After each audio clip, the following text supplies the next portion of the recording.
exemple, vous ne savez toujours pas qui est Jean-Claude Crochet, l'illustrateur de Crazy Creatures, on ne peut que vous conseiller de regarder le dernier Big Bang Hunter sur Noco et le debug mode qui va bien avec, évidemment.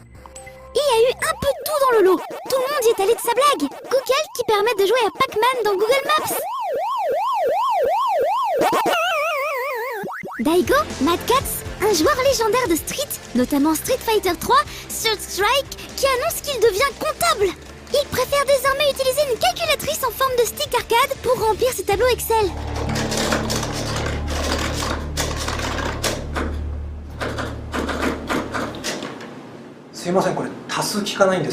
Il y a les poissons, bien drôles, auxquels on ne croit pas, comme lorsque le CERN annonce avoir découvert une nouvelle force universelle qui régit l'univers.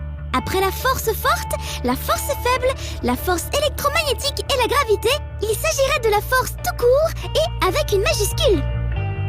Il y a eu les canulars auxquels on aurait bien aimé croire, comme lorsque l'équipe de Might and Magic Heroes 7 propose de matérialiser les combats de leur jeu en réalité augmentée, version holochess, comme dans Star Wars.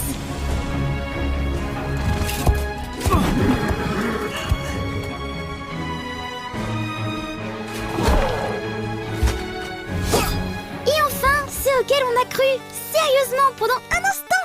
Par exemple, celui du site Golem 13 évoquant la passion d'un hipster nommé Stan.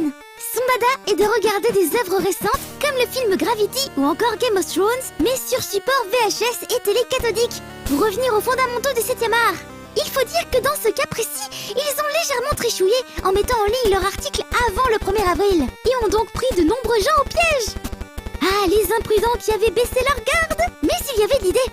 Car après tout, on sait bien que c'était mieux avant, on le répétera jamais assez. On en est d'autant plus convaincu quand on tombe sur des photos de tournage d'époque de films légendaires, c'est toujours super classe.